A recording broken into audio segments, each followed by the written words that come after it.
বিষ অক্সিজেনটা থাকলো কার্বন ডাই অক্সাইড সেটা রক্তের সাথে মিশে মাংসে অ্যাটাক করে। এই জন্য কোন মরা গরু আপনি যদি খান তাহলে ওই যে অক্সিজেন থেকে গেছে তার বিষাক্ত অক্সিজেন সেটা রক্তের সাথে মিশে মাংসে অ্যাটাক করেছে। এবার যদি আপনি মরে গেছে আপনি যদি কেটে খান তাহলে বিভিন্ন অসুখ আপনি জড়িয়ে যাবেন। এই জন্য ইসলাম এটাকে কি করেছে?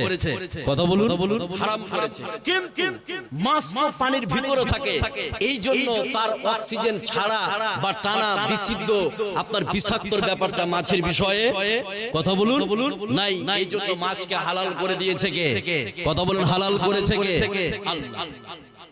এবার এতক্ষণ যে আমি কথা বললাম হালাল এবং হারাম, এবার চলুন বর্তমান সমাজে কিছু হারাম আছে আপনি শুনলে চমকে যাবেন যে হারামগুলি এখন হচ্ছে 4 প্রকার হারামের কথা বলবো আমি। কয় প্রকার? 4 প্রকার হারামের কথা বলবো। নাম্বার 1 প্রকার হারাম হচ্ছে আপনার ঘুষ। কি বললাম? ঘুষ। কত মারাত্মক ঘুষ আপনার কোরআন থেকে বলবো, আপনি শুনলে অবাক হয়ে যাবেন। নাম্বার 2 নম্বর হারাম যেটা চলছে সমাজে সেটা হচ্ছে যৌতুক, ডিমেন্ড পণ প্রথা। আছে না নাই? কথা বলুন, আছে। 3 নম্বরে যেটা আমাদের বর্তমান সমাজে চলছে মারাত্মক আকার ধারণ করেছে তার নাম হচ্ছে গান বাজনা। তার নাম কি? গান বাজনা। নাম্বার 4 যেটা হারাম আমাদের মুসলিম সোসাইটিতে ব্যাপকভাবে ছড়িয়ে ছিটিয়ে চলেছে সেই হারামের নাম হচ্ছে সুদ। আছে না নাই? আছে। তাহলে কয়টা হারামের কথা বলবো?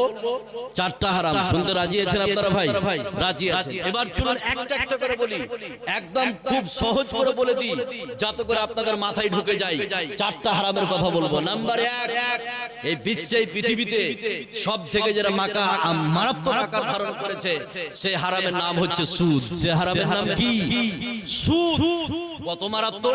এখানে যতগুলো নারী পুরুষ আপনারা আছেন সুদ কত মারাত্মক আমি একটা হাদিস বলে চলে যাব দ্বিতীয় হারামে, আপনি অবাক হয়ে যাবেন। সুদ এটা হচ্ছে হারাম। এটা কি? হারাম। বিশ্বের কোন মায়ের বেটাই সুদকে হালাল করতে পারবে?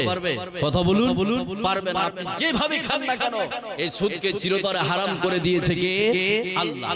এবার যারা সুদ খাচ্ছেন ভালো করে শুনুন, 2টা হাদিস বলি আপনাদেরকে। যারা সুদ খেয়ে খেয়ে এই পৃথিবীতে বিনা তওবায় মারা গেছে তাদের জন্য জাহান্নামের ভিতরে একটা শাস্তি রেখে দিয়েছে কে? কথা বলুন, রেখে দিয়েছে কে? এবার শাস্তিটা কি? এই হারামখোরদের জন্য একটা শাস্তি রেখে দিয়েছে যারা সুদ খাচ্ছে। আল্লাহ সেই কথা বিশ্বনবী বলে দিয়েছে। এবার হাদিসটা শুনুন খুব ভালো করে, যারা সুদ খাচ্ছে। আমার নবী সারা বিশ্বের নবী জনাবে মুহাম্মদুর রাসূলুল্লাহ সাল্লাল্লাহু আলাইহি সাল্লাম একদিন রাতে শুয়ে আছেন। বিশ্বনবী বললেন, আমি স্বপ্নের মাধ্যমে দেখলাম 2 জন যুবক বিশ্বনবীর কাছে আসলেন। আসার পরে বিশ্বনবীকে ঘুম থেকে তুলে নিলেন। তুলে নেওয়ার পরে 2 জন যুবক বিশ্বনবীর 2 বাহু ধরে বিশ্বনবীকে নিয়ে যেতে শুরু করলেন। বিশ্বনবী বললেন, আমি যেতে শুরু করলাম। বিশ্বনবী বললেন, আমি যেতে শুরু করলাম। যেতে যেতে যেতে যেতে যেতে যেতে এমন একটি জায়গায় পৌঁছলাম, দেখলাম সেখানে একটা রক্তের নদী প্রবাহিত হচ্ছে। আর রক্তের নদীর মাঝে মাঝে স্থানে একজন ব্যক্তি ডুবছে উঠছে, ডুবছে উঠছে, ডুবছে উঠছে, ডুবছে উঠছে। আর একজন ব্যক্তি রক্তের নদীর কিনারায় পাথর নিয়ে দাঁড়িয়ে আছে। যে ব্যক্তি রক্তের নদীর মাঝামাঝি স্থানে ডুবছে উঠছে সে ব্যক্তি যখন হেলে উপরে আসবার চেষ্টা করছে, যে ব্যক্তি পাথর নিয়ে দাঁড়িয়ে আছে তার মাথাতে ঝেড়ে আবার রক্তের নদীর মাঝামাঝি স্থানে করে দিচ্ছে। জোরে বলুন নাউযুবিল্লাহ। বিশ্বনবী সঙ্গী সাথীকে বললেন, ও সঙ্গী সাথী, এই যে লোকটাকে পাথর দিয়ে রক্তের নদীতে পিটানো হচ্ছে, লোকটা কি চুরি করেছিল বলে না, লোকটা কি ডাকাতি করেছিল বলে না, লোকটা কি ছিনতাই করেছিল বলে না, তাহলে কেন লোকটিকে পাথর দিয়ে আঘাত করা হচ্ছে? সঙ্গী সাথী বিশ্বনবীকে বললেন, ইয়া রাসূলুল্লাহ, ও আল্লাহর নবী, ও দয়ার নবী, লোকটি হচ্ছে সুদখোর। বিশ্বে পৃথিবীতে সুদের টাকা দিয়ে রেখেছিল, বিশ্বে পৃথিবীতে সুদ খেয়েছিল। এই সুদ খাওয়ার কারণে আল্লাহ রাব্বুল আলামিন রক্তের নদীতে পাথর দিয়ে এইভাবে তাকে পিটাচ্ছে। জোরে বলুন নাউযুবিল্লাহ। আর সুদ খাবেন? যদি মুসলমানের বাচ্চা হন আজ কি তওবা করেন যার জীবনে সুদ খাবো না। এখানে যতগুলো লোক আপনারা বসে আছেন একটু হাতটা উঠান তো, সুদ কারা কারা খান? ওই যে 2 জন উঠেছে, সুদ খায় ওরা নাকি? না এমনি উঠেছে? পালাচ্ছে? পালাবেন না, এটা আমার আবেদন, পালাবেন না। সুদ কারা কারা খান একটু হাত উঠান। তার মানে সুদ এই গ্রামে কেউ খায় না? খায় কি গ্রামে সুদ? সুদখোর আছে? এবার যারা সুদ খায় খুব ভালো করে শুনুন। মা বোনদেরকে বলবো, আপনার ছেলে যদি সুদ খান আপনি হাদিসটা শুনুন। আপনার স্বামী যদি সুদ খায় হাদিসটা ভালো করে শুনুন। এবার খুব ভালো, আপনার বাবা যদি সুদ খায় আপনি হাদিসটা শুনুন। বিশ্বনবী সুদখোরদেরকে যেই ভাষা বলেছে অন্য কোন হারামখোরদেরকে এরকম ভাষা বলেন নাই। কথা বুঝছেন না? সুদের ব্যাপারে বিশ্বনবী যে ভাষা ব্যবহার করেছে অন্য কোন হারামখোরদেরকে বিশ্বনবী এরকম ভাষা, কথা বলুন, বলেন। কি বলেছে খুব ভালো করে শুনুন। বিশ্বনবী বলছেন সুদের 70টি ভাগ আছে। কতটি বললাম? 70টি ভাগ আছে।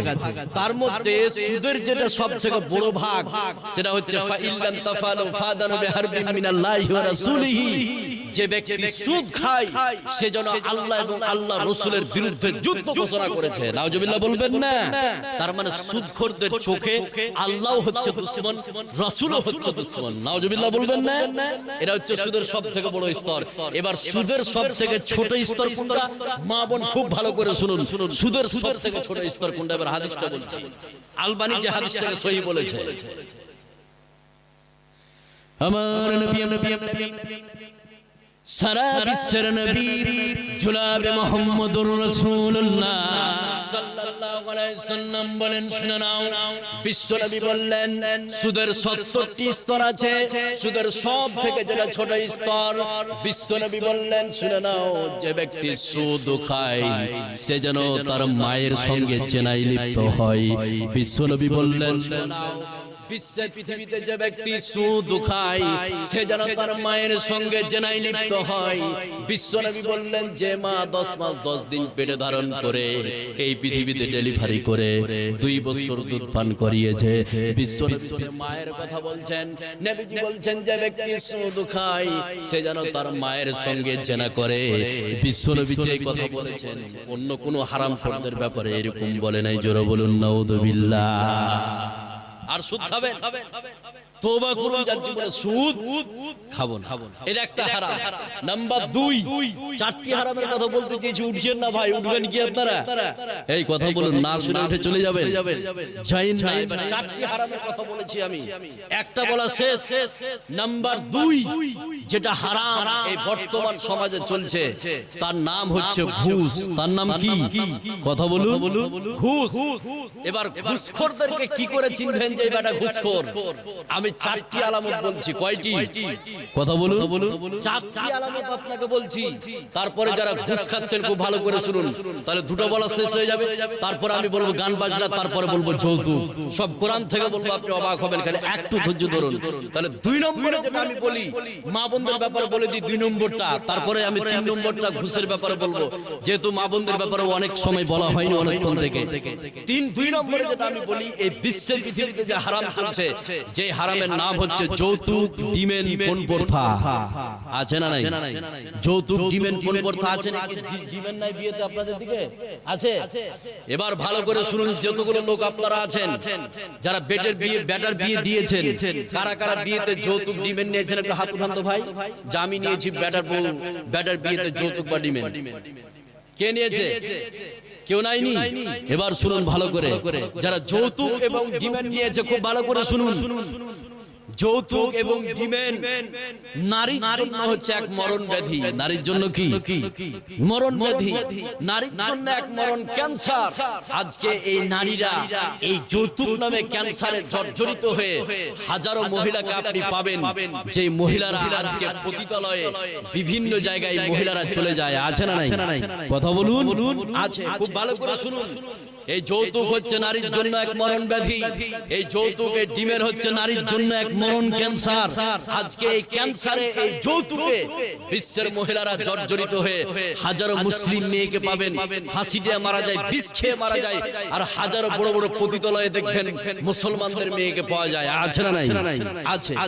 বর্তমান সমাজে কোন মানুষের যদি 3 থেকে 4টা বা 5টা মেয়ে হয়ে যায়, তাকে আর সোজা হয়ে দাঁড়াতে, কথা বলুন, সোজা হয়ে দাঁড়াতে হবে না। আমি আজকে পরিষ্কার করে বলতে চাই, যারা শ্বশুরের কাছ থেকে ডিমেন যৌতুক নাই, এ কত বড় হারামখোর। দেখেন একটা কথা বলি, আপনি বুঝতে পারবেন। ঘুষ এটা মানুষ গোপনে নাই, কিসে নাই? গোপনে নাই না। বিশ্বের যতগুলো পাপ কাজ হয়, সমস্ত পাপ কাজ গোপনে করার চেষ্টা করে, করে কি করে না? মানুষ মদ খায়, এটা প্রকাশ্যে না গোপনে করে? কথা বলুন, গোপনে করে। জেনা এটা অবৈধ সম্পর্ক, এটা গোপনে করে না প্রকাশ্যে করে? গোপনে। কিন্তু আপনার ডিমেন যৌতুক পণ হাজার হাজার মানুষের সামনে ফয়সালা করা হয়, আছে না নাই? তাহলে এই হারামখোর কত বড় হারামখোর যে এই পাপকে প্রকাশ্যভাবে করছে, আছে না নাই? আমি আজকে পরিষ্কার করে বলতে চাই, যারা যৌতুক ডিমেন পণ, যারা যৌতুক ডিমেন পণ, খুব ভালো করে শুনুন, যারা যৌতুক ডিমেন পণ নিয়েছেন, এই যৌতুকের কারণে, এই পণের কারণে আজকে শ্বশুর বাড়িতে হাজারো মহিলা আছে যে শ্বশুর বাড়িতে ভাত পায় না, প্রতিদিন স্বামী তাকে পিটায়, আছে না নাই? কথা বলুন, আছে না নাই? যে একটা ঘটনা আপনাকে বলছি, খুব ভালো করে শুনুন। যেই ঘটনাটা ঘটেছিল বেশ কিছুদিন আগে, 2014 সালে যে ঘটনা ঘটেছিল, যে ঘটনাটা আপনার আনন্দবাজার পত্রিকায় এবং বর্তমানে ছাপানো হয়েছিল। ঘটনাটা কি? আমার মালদা জেলার, আপনি চিনছেন রতুয়া, চিনছেন না? রতুয়া চিনেন? চাঁচলে চিনেন? চিনেন কি চিনেন না? আপনার রতুয়ার মেয়ে বিয়ে হয়েছিল চাঁচলে। খুব ভালো করে শুনুন, এই যৌতুক ডিমেন কত মারাত্মক, কত বিষাক্ত নারীদের জন্য। এবার রতুয়ার মেয়ে চাঁচলে বিয়ে হলো। বিয়ে হওয়ার পরে বেশ কিছুদিন তাদের সংসার চলছিল। হঠাৎ করে তার স্বামী বলল যে তোমার বাবাকে ফোন করো, আমাকে যেন কিছু টাকা দেয়। মেয়েটি তার বাবাকে যেমনই ফোন করেছে, ওদিক থেকে তার বাবা বলছে, মা কেমন আছো? বলে ভালো আছি। তো বলছে, মা আমি 4-5 দিন থেকে অসুস্থ, টাকার জন্য বড় ডাক্তারের কাছে যেতে পারছি না, তো তুমি একটু আসো এবং জামাই বাবুকে সঙ্গে করে নিয়ে এসো, তোমাদের মুখটা দেখার খুব ইচ্ছা করছে। এই সময় তার মেয়ে বলল, আব্বু তোমাকে যেই কারণে আমি ফোন করেছি সেটা হচ্ছে এই যে তোমার জামাই কিছু টাকা চাইছে, তোমার জামাইকে কিছু টাকা দিতে হবে। মেয়ের বাবা বলছে, দেখো আমার কাছে তো এখন বর্তমানে কোনো টাকা নাই, আল্লাহ আমাকে যখন সুস্থ করবে ধার করে কর্জ করে কিছু টাকা পাঠিয়ে দিব। ফোনটা কেটে দেওয়া হলো। কেটে দেওয়ার পরে মেয়েটা তার স্বামীকে বলল, চলো আব্বাকে দেখে আসি, কয়েকদিন থেকে অসুস্থ। এবার স্বামীটা বলল, টাকার কথা কি বললো তোমার বাবা?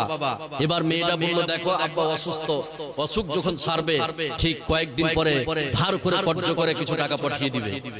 এই কথা বলার পরে স্বামীর গায়ে যেন আগুন ধরে গেল। মহিলাটিকে মারতে শুরু করলো। মারতে মারতে এমন একটি পর্যায়ে আসলো, তার গায়ে কেরোসিন তেল ঢেলে আপনার সালাইয়ের কাঠি মেরে মেয়েটাকে পুড়িয়ে জ্বালিয়ে ছারখার করে দিল। এটা অন্যায় নয়? এই কথা বলুন, এটা অন্যায় নয়? কথা বলুন, অন্যায় কি অন্যায় নয়? আমি আজকে পরিষ্কার করে বলতে চাই, এই বিশ্বে, এই পৃথিবীতে যৌতুক ডিমেন পণ, এই বিশ্বে পৃথিবীতে নিতে পারে ছোট লোক। কে নিতে পারে? ছোট লোক। এই বিশ্বে পৃথিবীতে যৌতুক পণ ডিমেন নিতে পারে ফকির। এই বিশ্বে পৃথিবীতে যৌতুক পণ নিতে পারে ডাকাত। ডাকাত আর ছোট লোক আর ফকিরের পক্ষে যৌতুক পণ ডিমেন নেওয়া সম্ভব। এই বিশ্বে কোনো ভালো মানুষের পক্ষে সম্ভব নয়। আমি আজকে পরিষ্কার করে বলতে চাই, ইমাম গাজ্জালি বলছে, আকাশের নিচে জমিনের উপরে সব থেকে বড় ফকির হচ্ছে যে শ্বশুরের কাছ থেকে ডিমান্ড করে চাপ সৃষ্টি করে টাকা নিয়েছে। আকাশের নিচে জমিনের উপরে এর থেকে বড় ফকির হতে পারে না। ও যদি মাস্টার হয় সব থেকে বড় ফকির, ও যদি প্রফেসর হয় সব থেকে বড় ফকির, ও যদি ব্যারিস্টার হয় সব থেকে বড় ফকির, ও যদি ব্যবসায়িক হয় শ্বশুরের কাছ থেকে যদি 1 টাকা নেয় সব থেকে বড় ফকির। সেটা কিভাবে? খুব খেয়াল করুন, তাহলে বুঝতে পারবেন। ট্রেন বা বাসে আমরা চলাফেরা করেছি কি করিনি? চলাফেরা করার সময় ফকির যখন আছে, আপনি 5 টাকা দিলেন, 10 টাকা দিলেন, দেওয়ার পরে আপনার সাথে কি চুক্তি করে দাবি করে যে 100 টাকা না নিলে আমি তোমাকে ছাড়বো না, এরকম বলে কি? এই কথা বলেন, এরকম বলে? বলে না, এরকম বলে না। 5 টাকা 10 টাকা দিলেন, বাস চলে গেল। ইমাম গাজ্জালি বলছেন, কত বড় ফকির আপনার সঙ্গে চুক্তিতে বসবে যে বাইক লাগবে 1.5 লাখ টাকা, 2 লাখ টাকা দিবে, লাগবে যদি না দিতে পারেন বিয়ে হবে না। এর থেকে আর বড় ফকির কেউ আছে? এর থেকে আর বড় ডাকাত কেউ আছে? নাই। আমি আজকে পরিষ্কার করে বলতে চাই, এই বিশ্বে এই পৃথিবীতে যে লোকটা টোটো চালায়, যে লোকটা ভুটভুটি চালায়, যে লোকটা অন্যের বাড়িতে কাজ করে খায়, তার কাছে চাই ৮০,০০০, ৯০,০০০, ১ লাখ, ১.৫ লাখ আছে না নাই? কথা বলে না আছে না নাই? আছে। আরেকটি ঘটনা আপনাকে বলি, তারপরে দুটো আয়াত বলছি, তারপর আমার ২ নম্বর কথা শেষ। এবার গান বাজনা কথা ভয়ঙ্কর আপনাকে আমি বলবো, খুব খেয়াল করুন। এবার যে ঘটনাটা আমি বলছি, যেই লোকটা টোটো ভুটভুটি চালায় তার কাছে চাই ১ লাখ, ১.৫ লাখ, এরকম ফকির আছে না নাই? আছে। এবার একটা ঘটনা বলছি, খুব ভালো করে শুনুন। বেশ কিছুদিনের আগের ঘটনা, যে শুক্রবারের দিন একজন লোক দাঁড়িয়ে গেল, দাঁড়িয়ে যেয়ে বলছে, ভাই আমার মেয়ের বিয়ে, 15 তারিখ বিয়ে, আমার জামাইকে বেশ কিছু টাকা লাগছে, 7 তারিখে যদি কিছু টাকা দিতে না পারি তাহলে আমার মেয়ের বিয়েটা ভেঙে যাবে। আর বিয়েতে